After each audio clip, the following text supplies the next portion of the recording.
Hello and welcome to On Point. I'm Moran. 2016 marks the National Park Service Centennial, celebrating the 100 years of service and preservation that national parks have brought to our communities. We all know that spending time outdoors can benefit our physical and mental health, but a new study by Scottish researchers says walking in nature and spending time under leafy shade trees actually causes electrochemical changes in the brain that can lead to a highly beneficial state of effortless attention, lower frustration, and higher meditative states. That is why improving community parks has become a priority. In Los Angeles, county officials proposed a measure on this November's ballot to ask voters to raise their property taxes to pay for park projects. The parks measure would impose a 1.5-cent levy per square foot of a building area. That's about $23 a year for a 1,500 square foot house. The measure will bring in $94 million a year. Community activists, city officials, and environmentalists are in favor of the proposal, but several business groups have opposed, saying it's pretty easy to have a cup of coffee when somebody else is paying for it. In other words, the whole cost will fall on property owners. California state universities try to get their students outdoors. Last week, CSUN students attended a full moon hike in the hills of Santa Clarita. Day hikes allow students to take breaks from their busy schedules. The students enjoyed the outdoors so much that they didn't arrive back until 11 at night. CSUN's Outdoor Adventure organization has been providing outdoor activities for students since 2008. Students can experience wilderness outings, hikes, rock wall climbing, and so much more. Although many students participate in these outdoor events, the outcome is not always a good one. A San Jose State University student drowned in Sequoia National Park during a weekend outing while hiking and swimming with a group of fellow students and staff members. Today, we are going to talk about why it is important to impose protection on open spaces, why the outdoors is important for people's health, and the November Parks tax ballot. On Point, Celine Zavala has more on the story. Thanks, Dalmi. My three guests today will be Yadira Cerrato, who is the Program Associate at the Trust for Public Land, Tim Szczepanski, the founder of the collegiate program Outdoor Adventures here at CSUN, and ecotherapist Suzannah Ferron. So I will begin the questions for all three of you. Why is protecting our environment and natural resources so important? Yadira? They're important because they're things that all people are affected by, right? Despite what our economic background is or where we live or any other factors that are variable for people, everyone is affected by the environment. Yeah. And Tim, what would you say? I would say just our connection to the earth. I think with the way that we've built ourselves up using buildings and houses and technology, that we've lost a piece of ourselves. And I think if we can protect these lands and enjoy these lands and keep them for future generations, then they'll still be around for later. Suzannah? I would ditto both of the other guests on that. We are of nature. We're part of nature. We're not separate from nature. And we need to protect our natural world, and in doing so, we're protecting ourselves. So, yeah. And Tim, I'm going to start with you. Do you believe it's important for people to start learning and spending more time outside, whether it's at local or national parks? Yes, that would be my answer. So the time I grew up on was a different generation, and we would stay out till it got dark. And I think in today's world, we've lost that part of it, especially being in an urban environment such as Los Angeles. I think if we're looking at like local parks, just like your park in your backyard that you can go to versus a national park, I think we just need to get students, children, adults, all just outside and not so much inside, unless it's really hot and muggy like today. So. Suzannah? Even if it is hot and muggy, it's a good idea. I would love to see people of all ages. I would love to see little kids, teenagers, college students, our elders. I'd like to see everybody spending more time outside. For their own sense of well-being, their own sense of play, their own sense of joy and relaxation and biophilia. But also I'd like to see people giving back and having sort of a restorative and regenerative relationship with nature. And I think that starts early. If we get outside and we go, oh, look, it's a little guy, but we have a name for the little guy. Oh, look, it's a little black sage, you know. We start to love it. We start to care for it. We start to care about it. We start to protect it. It's a beautiful regenerative relationship, so absolutely. And what about you, Yadira? I completely agree with both of you. Also, it's a great way for people to build community. Being outside in your local parks and meeting your neighbors and seeing what everybody else looks like and interacting with them is a great way for kids and families to really connect with their neighbors. And do you guys think we can preserve land in open space, but still give people safe and affordable access? Suzannah. So safe and affordable access, meaning to the parks? Yes. Oh, absolutely. Is this where we mentioned the parks, the legislation that's possibly coming up? Sure. Yeah. I'm like going to hand it over to you because here's how it can happen. Sure. Well, LA County just did a comprehensive needs assessment on our current state of parks, and more than 50% of people within LA County do not have access to parks within a 10-minute walk. So when this all boils down, this is essentially a more than $20 billion deficit to get these parks or get people access to these parks, which is why Measure A is so important. It would provide a little over $90 million a year to go to parks, and even then this wouldn't get us to that $20 billion deficit. It would only be providing the fundamental things that we need to get parks to an equal level. Yeah. And we actually have CSUN students' reactions to what they think is beneficial to parks, so let's take a look. It's free. Most parks are free. There's no reason not to go. Go outside. It's fun. I would say that it would be really beneficial because it's a lot better to be out in the open than just sitting at home. Beautiful things usually relieve stress because it makes you forget what you're stressful about. If you like fresh air and seeing things that are green and looking at clear skies, then I would say it's extremely beneficial because it helps clear your mind.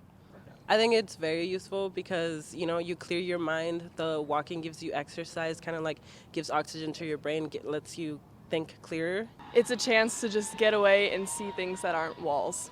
Explore, you know, like your local park, just look at some trees and feel the breeze rolling through, and it does do a lot for you.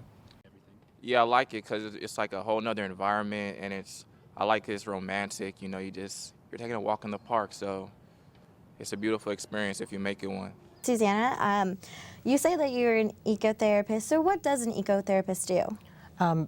Well, first I have to say, these guys are so clued in. That's really awesome. So an ecotherapist, basically what we strive to do is to repair the relationship between human beings and the rest of the natural world, of which we are already and intrinsically and inescapably a part.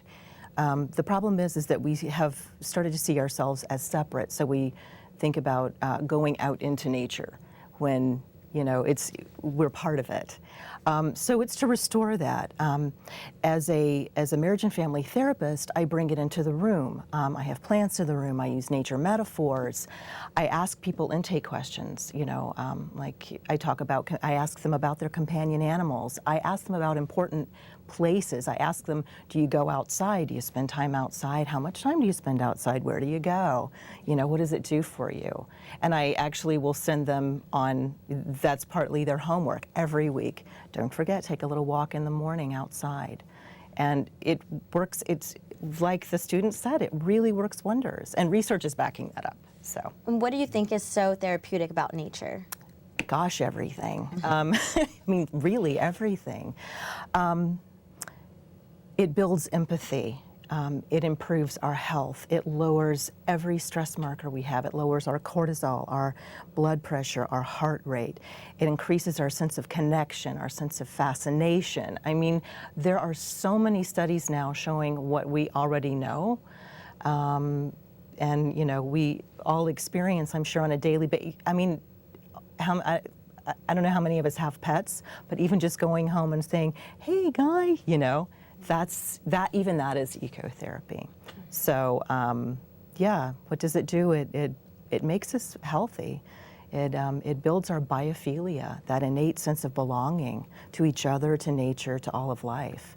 And we've forgotten that. We've gotten way too far away from it, so get back. And can you explain a time that you've seen someone's like entire well-being change just from being outdoors? Wow, actually, yeah. In different ways. For one person, it was a very powerful metaphor that happened outside. They noticed a plant, and there was something going on with this particular plant, and it was a stunning reflection of what was going on for them. In other cases, it's just, you know what, going outside in the morning and going for that walk really helps me clear my mind. It keeps me from ruminating. So I see it all the time, actually. Yeah, and even in my own life, I see it. Tim, you're the founder of Outdoor Adventures here at CSUN. What was the process of getting Outdoor Adventures on the campus? In 2007, the referendum for the Student Rec Center had just passed, and I was in basically my final semester of undergrad here, and I was in a class where the presentation was happening, and they were talking about it, and I asked a bunch of questions, and the executive director of the student union, Deborah Hammond, took notice and asked me if I wanted to be part of the small design team that would help with the construction of the new building. During some travels with them to see other rec centers, I started asking some questions more, and Trent Morgan, who was the former AS Rec sports director, asked me if I wanted to start an outdoor program on campus because it was going to go in the new building, and so I said yes and went to grad school here and got my master's in recreation, and through that whole process since 2008 till now I've been building the program. And what has been your favorite memory with Outdoor Adventures so far? My favorite memory was last spring. We took some students up to Alaska, and we got to see the Northern Lights, and we have a recording of a young student just screaming at the top of her lungs like, "I'm freaking out, this is so amazing," as the Northern Lights were just exploding over our heads. And that was probably one of my more favorite moments, is that someone was so moved by something. So. And what would you say be your next goal? Where would you want to go next? Like personally or professionally? With Outdoor Adventures. So with the program, continue what we're doing. I think we're doing really good work.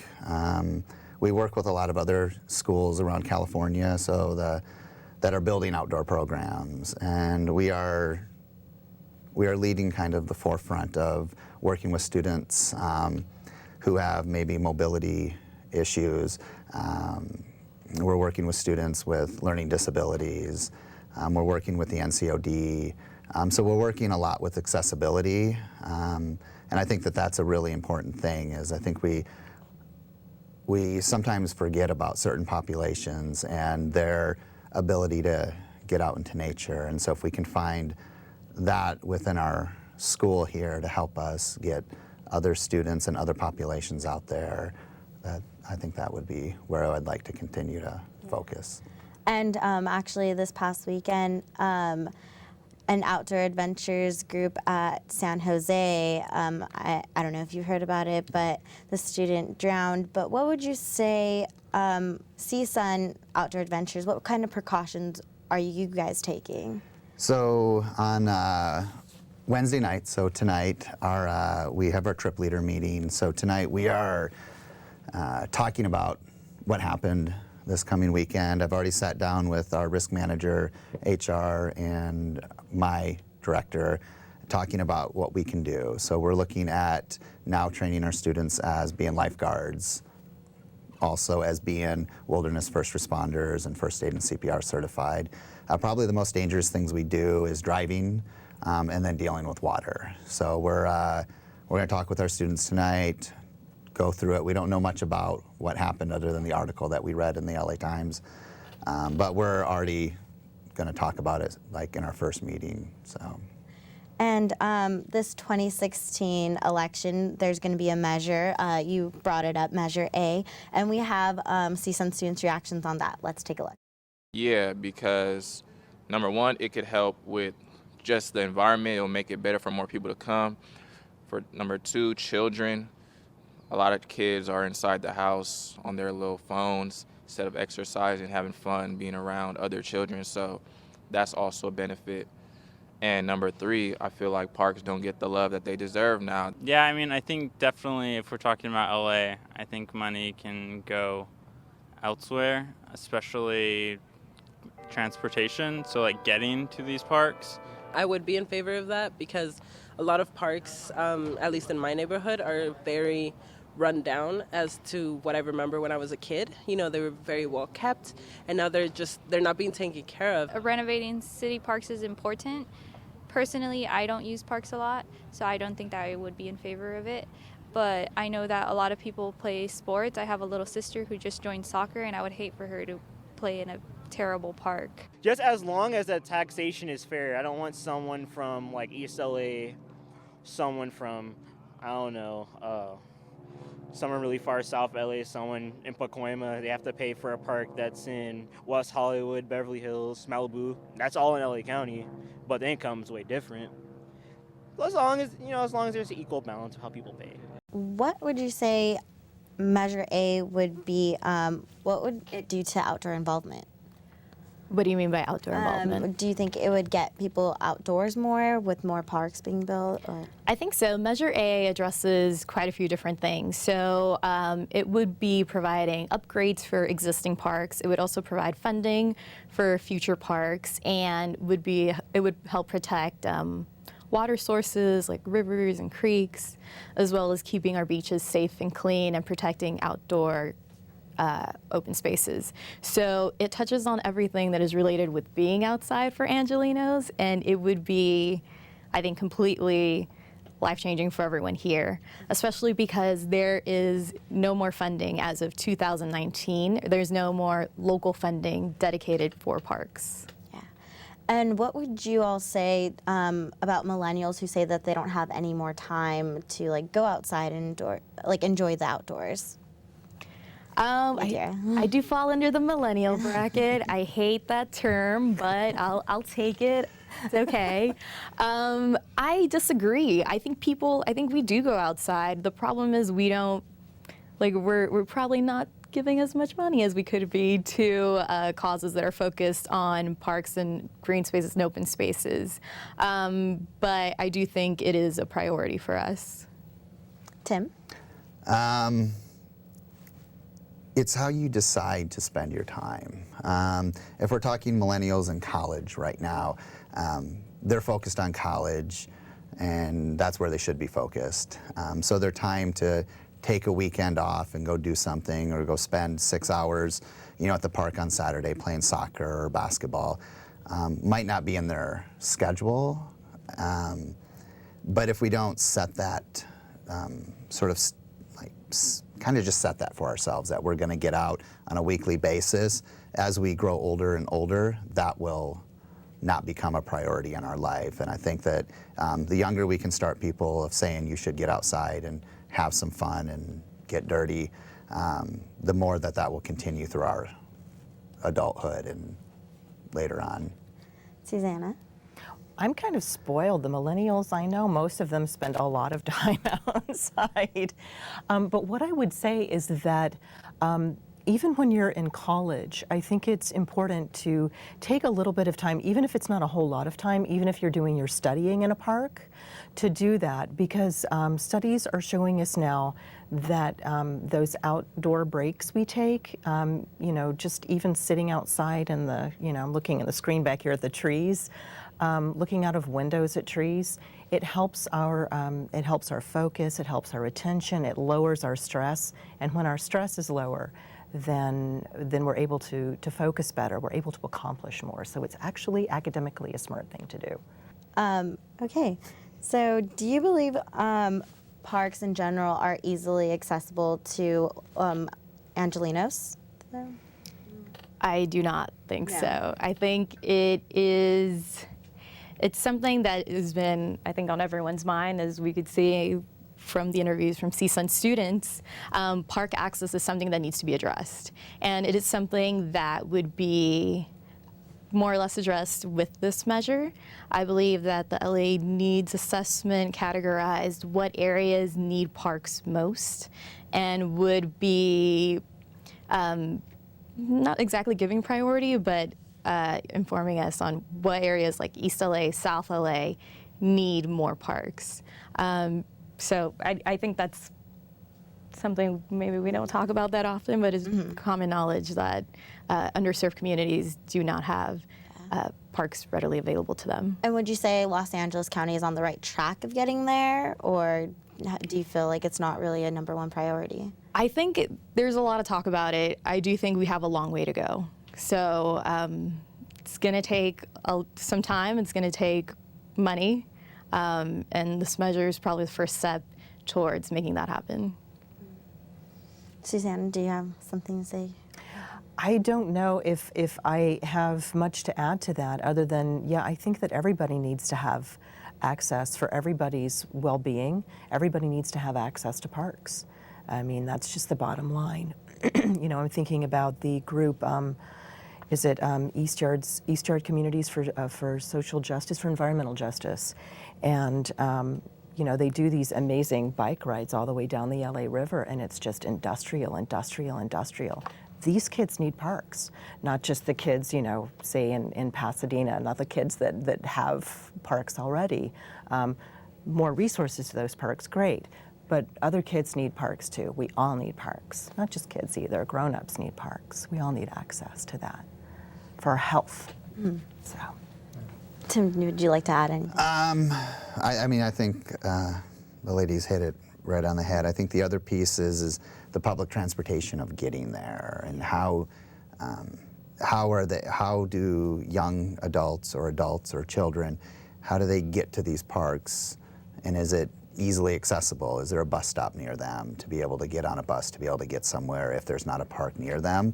So I don't think it's just a park thing. I think it's an infrastructure thing. And so if we don't even have buses that are going to go by the park, that young adults can't even get on a bus to get to a park, it's not helping either. So I think we have to look at the whole picture and see what we can do, because putting a lot of money into parks is a great thing, but if we're still not getting people there, we're still falling short. So I think we have to look at, if we're going to upgrade parks, fix parks, and make them better, how can then we now get the people there? And that could start with public transportation, adding new bus routes to get students there so they know they have the ability to get to the park that is near them, or the closest park near them. And do you believe that LA County is on the right track of preserving basically the environment? I know that we don't have plastic bags anymore, but doing more, do you feel like we're going in the right direction? Yadira. I think so. I think there's been some interesting things coming out. I'm sure you also heard about the 67-mile trail that was opened up earlier this year in the Santa Monica Mountains. So initiatives like that are really important, and they're important steps. I think that sets a tone for the rest of everyone else who's working in similar areas in Los Angeles. So again, I think it's a small step, but it's a good thing to be doing. And that's all the time that we have. Thank you for joining me. Thank you. Thank you. When I was in foster care, I never knew when I would have to move. So I always had my suitcase ready to go. Then one day I was adopted. My new parents opened their hearts and home to me. My parents cook my favorite breakfast for me every morning. My parents take me on trips I never thought I would go on. They gave me a home and an even better reason to use that suitcase. My parents aren't perfect, but they're perfect for me.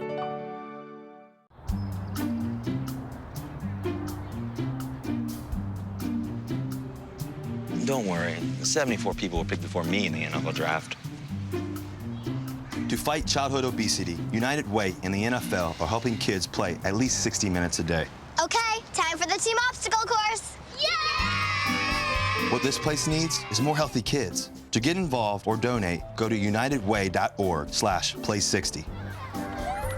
Now I get it. Patriotism. It inspires passionate debate. It's worn like a badge of honor with good reason, because it means love and devotion for one's country. But what really makes up this country of ours? It's the people. To love America is to love all Americans. This year, patriotism shouldn't just be about pride of country. It should be about love. Love beyond age, sexuality, disability, race, religion, and other labels. Because love has no labels.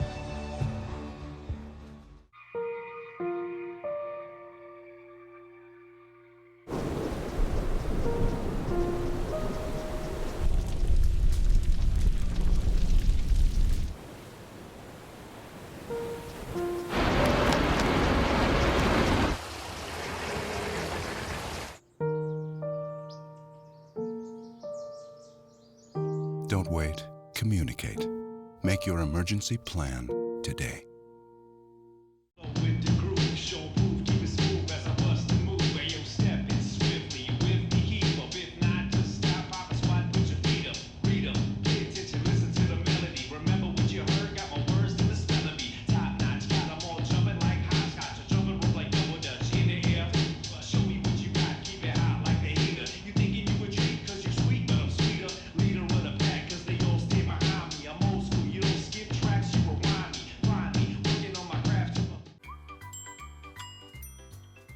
Fancy pants peanut butter?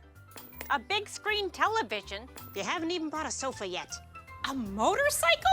When your father finds out, he's gonna flip his shoes with 2 buckles? What do you even need 2 buckles for? Mr. Big Shot, buying whiskey shots for everybody in the bar. From the looks of it, I'd say nobody even remembers. Feed the pig. Hart, what's going on? I'm leaving. Why? What did I do? Not enough. You constantly ignore me. You barely eat anything healthy. You're half as active as you used to be. The pressure is just too much. I quit. Okay, I get it. I'll do better. Just please, don't leave. Okay. But remember, if I go, you go. Listen to your heart. Don't let it quit on you. Uncontrolled high blood pressure could lead to stroke, heart attack, or death. Get yours to a healthy range before it's too late. Thank you for watching On Point. You can follow us on Facebook, Twitter, and Instagram by searching CSUN On Point. You can watch us on LA 36 Sunday mornings at 11:30, and you can listen on KCSN 88.5 FM, also on Sunday mornings at 5:30. For all of us here on Point, I'm Delmy Moran.